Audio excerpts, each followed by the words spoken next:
Movies can do so many things and have so many aims to terrify, to soothe, to make us laugh. But my favorite films have always been those movies that touch on something really meaningful, ask and answer a question. And when it comes to a movie that asks and answers a question, I don't know if there's a better one than the greatest Christmas and probably just movie of all time, It's a Wonderful Life. I was randomly forced to watch this movie some Christmases ago, and I expected to be bored out of my mind because, look at this movie. It's black and white. There have always been those people who romanticize old media, and I have always been not one of those people. But as I watched, I was slowly drawn into the deeply personal and deeply important story of George Bailey. And by the time the credits rolled, I thought, dang, that's a good movie. Then the next Christmas rolled around and I watched it again and thought, dang, that's a good movie. And after rewatching It's a Wonderful Life yet again this Christmas, I can't help but say this might be the best movie ever made, or at least my personal favorite. I'm hoping to get this video out before New Year's, and I'm making it on Christmas Day, so I'm gonna do something I've never done before. Yeah, this is me. Hope you don't bully me like I'm Dream. I hope I did this the right way. I hope I didn't disappoint anybody out there. I don't think I have fans like that. I don't think I have fans at all, really, but maybe the face is what's going to change the game. Who knows? Also, yeah, this is the closest thing I could muster up to a George Bailey outfit, so it is what it is.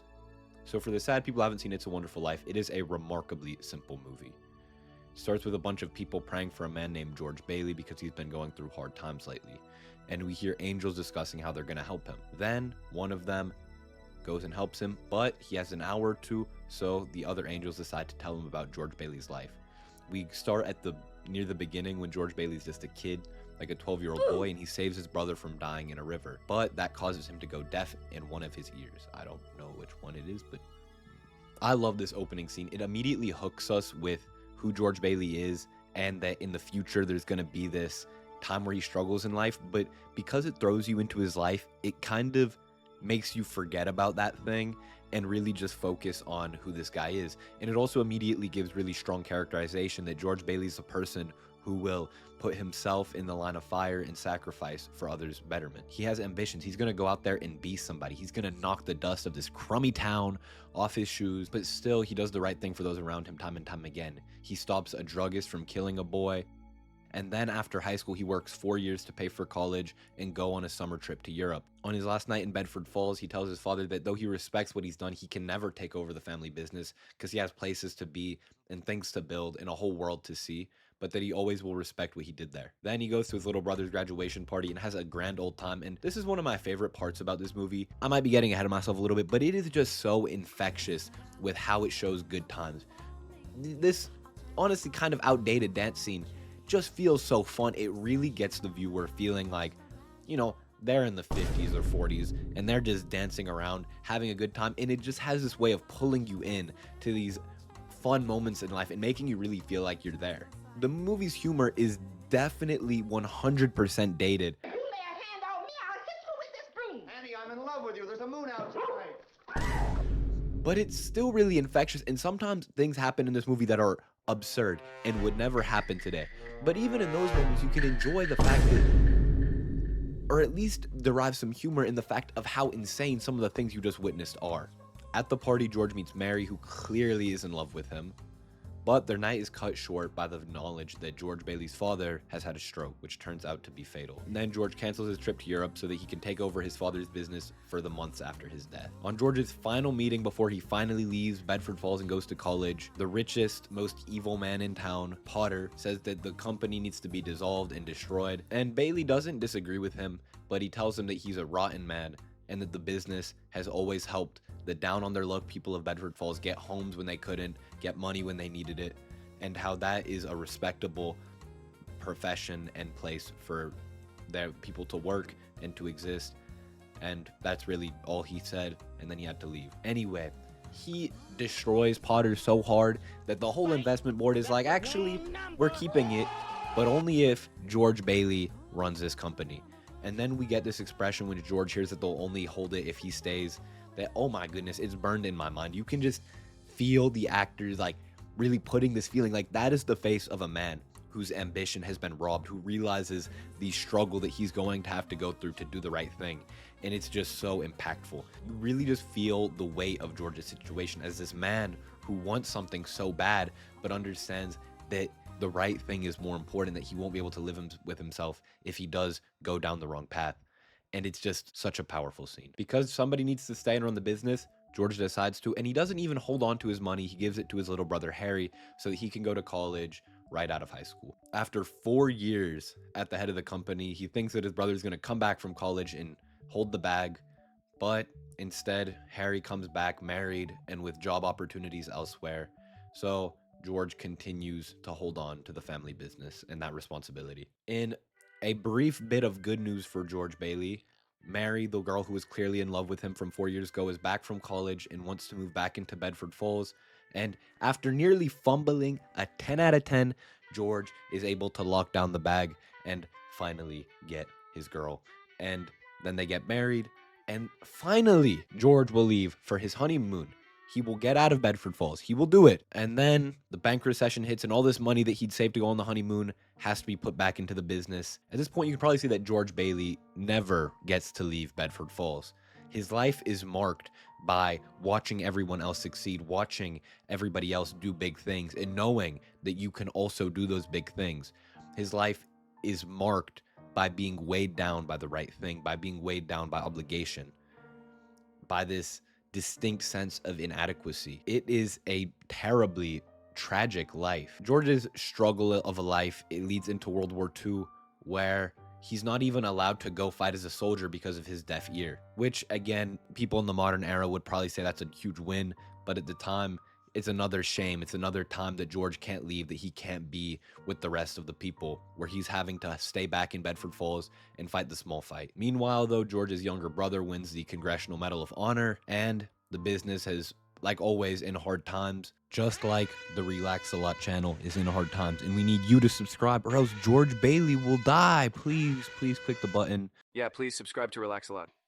But $8,000 go missing, meaning that there's most likely somebody in the building and loan who's going to have to be arrested. This all pushes George to the brink, where he goes to a bridge and contemplates jumping off. I'm not sure if this is true, but I heard that the actor Jon Stewart really did fight in World War II, and in this scene where he's really contemplating suicide, he was channeling all of that trauma, anger, rage, lost, brokenness into the scene. And again, I can't be sure if it's true, I haven't really looked into it, but the display from the actor is always powerful, and that goes for really his performance throughout the entire movie, like I said earlier. Anyway, as contemplating his own death, a man jumps into the river before George, and George jumps in to save him, showing that even at his lowest moment, there is still that hero in George, that willingness to save others, that willingness to push past the reasonable bounds and give things up for others. So he saves the man, who turns out to be an angel, and says that it would have been better if he'd never been born. And then the iconic scene that the movie is known for plays, where George Bailey gets to look into a world in which he was never born. This scene is extremely powerful. It starts with George realizing that his brother would have died at 8 years old because he wouldn't have been there to save him. The man who he stopped from accidentally poisoning a kid earlier went to jail and was hated for the rest of his life. His uncle that was his business partner went insane when the business was stopped because he wasn't there to save it.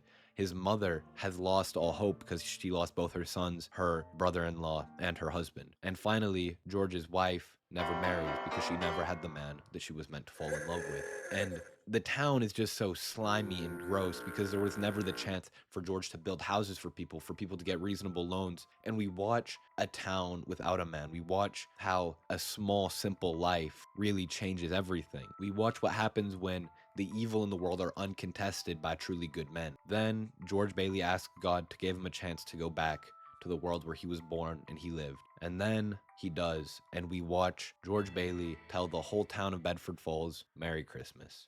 Merry Christmas, movie house! Merry Christmas, Emporium! Merry Christmas, you wonderful building and loan! It's impossible not to be filled with a certain amount of joy and wonder at this scene, because you see a man really go from the brink, and it's this beautiful display, and then you watch that turn back to real joy and this deep sense of gratitude with life. But this movie isn't just good, it is better, which is why I even love the next scenes more. He gets home, and a procession of all the residents of Bedford Falls come to give George however much money they can so he can get out of his financial binds. George also gets a loan from an extremely rich friend for $25,000, completely negating all of his struggles. Then George's brother arrives, and the entire town sings "Hark the Herald Angels Sing." And we get to see George Bailey with his wife and his honestly favorite child, and watch him sit with a smile on his face, surrounded by the town that he's given up everything for. On Christmas Day. What a movie. I just love it. I don't know if there's a film with a more important question at its center. Is it worth it to be alive? Is it worth it to struggle? Is it worth it to have been born? Is it worth the pain of broken dreams? We are so funneled into this narrow idea of success that is money, that is making your goals come true, accomplishing whatever you set for yourself, becoming whatever. But It's a Wonderful Life is a movie that shows that success isn't something that can be defined by the world, that we have to be funneled into. It's something that we can choose for ourselves, something that we have to derive from how we can affect those around us. Money, fame, ambitions, they aren't bad things, but they can't define us. This channel may never hit 1,000 subscribers, let alone 10 or 100,000. And if I define success like that, I will not love this endeavor. And if you define success by how much you can do, then there's a serious chance that you won't make it. Like, most of us will not meet our dream. We will fail somewhere along the way. And if that's what your idea for success is, well, then you'll fail and you'll lose and you'll be broken. But the kind of success that George Bailey has at the end of the movie with that smile under that Christmas tree, it's something that can't be taken away. It's a success that's greater than vapid human success. It's something deeper, I think more meaningful, more important. I also think that George's struggle throughout the movie is something that we don't usually see in media, which is the price of doing the right thing. Oftentimes characters suffer for doing the right thing and they have to make sacrifices to do the right thing. But again, usually it's external. We see how it affects other people, how it hurts their livelihood. But here we see a person do the right thing and internally struggle with it. We see that just because George does the right thing and he knows he does the right thing, that doesn't erase the consequences it has internally. It doesn't erase his ambitions. It doesn't erase the struggle that he has. It doesn't erase that still sucks for him, and he lives that honestly. He really hates that he has to give it all up every time, and it doesn't pretend that doesn't hurt. It doesn't lie. It doesn't shy away from it. It really lives in that struggle of doing the right thing. It lives in that difficulty. Also, regarding the world where George never existed, it's a simple scene, but I love how it's set up throughout the movie, how we see George do these things, and then how we notice and how we get to really see what a world without any of that would look like. It's incredibly compelling seeing a man live through his personal hell and have to see what a world without him would look like, a world where he was never there to stop any of the bad things and start any of the good. But this isn't a movie about personal hells. It's a movie about the brilliance of living, about the struggle that goes with it, and the victories that nobody can take away. There are also so many small details and parts of this movie that I love. Like the villain. He never gets his comeuppance. Potter is evil and he does so many of the bad things throughout the film, but he never gets properly beat down because honestly, in our lives, we have people that cause problems, that make us suffer and struggle, and maybe are evil. I don't know about your life, but oftentimes they don't get their comeuppance. If you look for revenge, for this destruction of others, typically it doesn't bring fulfillment. And in George Bailey's life, fulfillment, he finally finds it at the end of the movie, but it's not because Potter gets destroyed, and he was never looking for it there.